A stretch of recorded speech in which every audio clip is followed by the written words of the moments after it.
So what is up, ladies and gentlemen? So I'm going to make this raw, real clean. I'm not going to make any cuts. Just going to go down the basics of how to qual in FNCS. So FNCS, if you don't know what it is, it's a major tournament every season in Fortnite.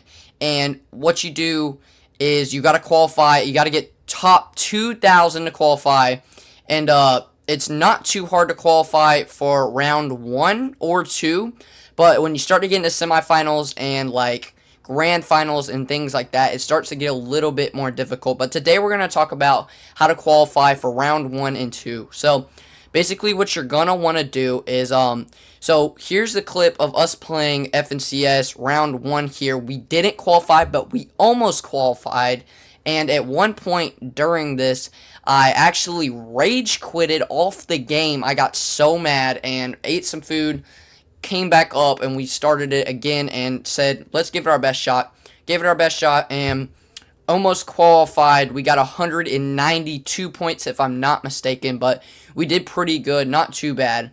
But we're going to go for round 2 and not sell our games. But we ended up finding out what is the best way to qualify midway through this tournament. So the best way to qualify is by far go somewhere where no one's going to land that has some decent loot. Loot up well, get a lot of loot, camp for placement as much as possible. Now, what I am going to say is if you are a better player, more skilled player, you might want to go to like a mid drop where there's not going to be a whole lot of people, but there is going to be a decent amount of people and get some kills. But if you're not the best players ever, I do recommend this, even for really good players, to land somewhere where there's not a lot of people, play for as much placement as possible until the zone gets so small you basically can't really like do anything about like you can't camp anymore because the zone is so small. So then you're gonna have to start fighting people, and that is when you rack up your kill points. And it's really easy to get kills. At some point during the video, you're gonna see some clips of me and my duo Jacob getting some kills in this tournament. Pretty cool, pretty insane. We were popping off in a finals, or not a finals, but in game in a game, and yeah, we went pretty crazy. I got a few kills, and I think this was actually the farthest I've ever gotten in an in-game before, and we almost got the win, but not quite. We ended up getting dropped down and killed. But back to what I was saying, you're going to want to play for placement, get heavy points in placement, and you're going to wait for in-game, and you're going to want to get some kills. So the next tip I'm going to give you is you're going to want to watch how you rotate. Make sure you carry some of those splashes in my third slot of my inventory on the screen right now. Those splash things are really good for not only rotating, but crashing through people's builds and getting free shots on them. It's absolutely insane, overpowered. I'm almost kind of not glad that Fortnite added this in the game because it's really overpowered, but at the same time, I really do like using these, especially for rotation and tournaments.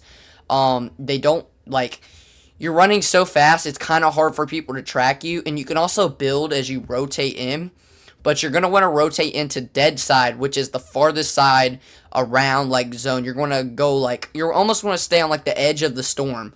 So when the storm is moving in, you're moving in, and you're closing in the gap with the storm instead of, like, going way ahead, getting in zone, and waiting for storm to, like, close in. You're going to want to, like, stay on the edge of storm and ease your way into zone without trying to get a whole lot of attention. And at the end game is where you're going to want to get a lot of kills, because there's going to be people like so frazzled about what is going on that they're not even going to know like what they're doing. So you're going to want to kill these people that have absolutely no awareness because they're freaking out and they've never been in a zone like this before. And they're freaking out. They have zero awareness, and they're going to be easy kills. So that's why I'm saying wait for in-game. Don't risk dying and wasting 20 minutes of your game just to end up dying, and that wasted so much time, and you got 0 points. So make sure to play for in-game, try and get some of them kills, and rotate dead side, which is the farthest side away from like all the commotion and stuff. You're going to rotate dead side. So my next tip is going to be make sure that you're always helping your duo in fights and never trying to lead them like I'm doing on the screen. That was a mess up by me.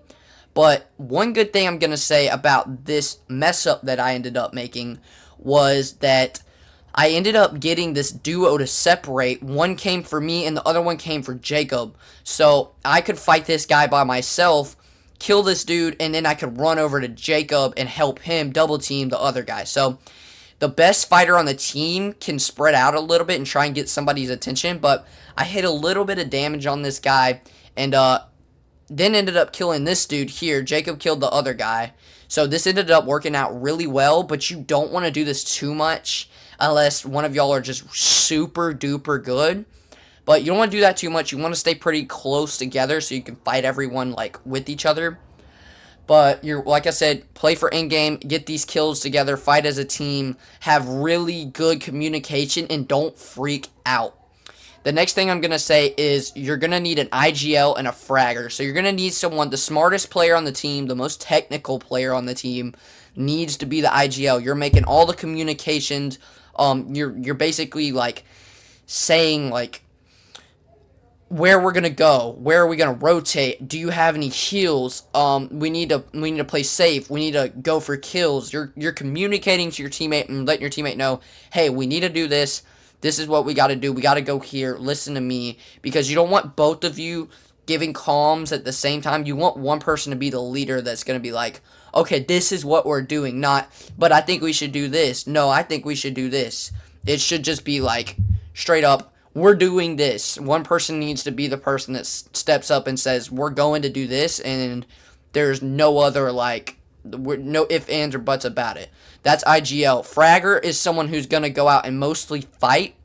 Now, the rough thing about me and Jacob playing this game was we weren't too sure about who was Fragger and IGL, so this kind of messed us up a little bit.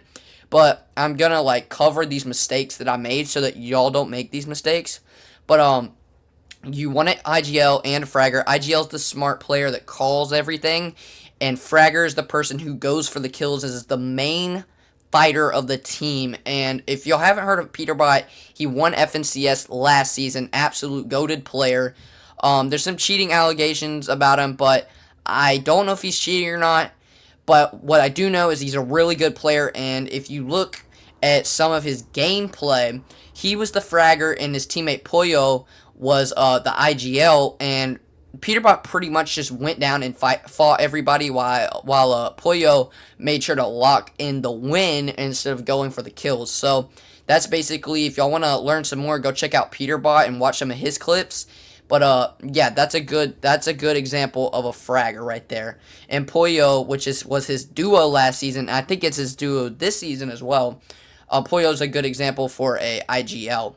But the next thing I'm going to say is in an in-game, you need to be with your teammate, sharing mats, giving good comms. Don't freak out too much. You want to kind of like box up, and you want to go for some kills for sure. Like I said, you're going to go for kills in-game. That's what you need to do. But in-game, a lot of people are going to be dying already.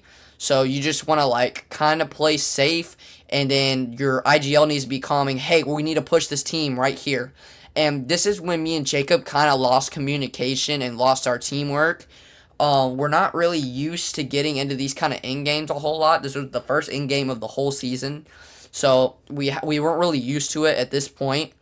But this was a good learning lesson for me and Jacob. As you can see here, we just got dropped down and killed. Miscommunication. But thank you for watching the video. Love you guys. Make sure to like and subscribe, and also check out my Twitch. I'm going to put it on the screen. Thank you for watching. Peace out.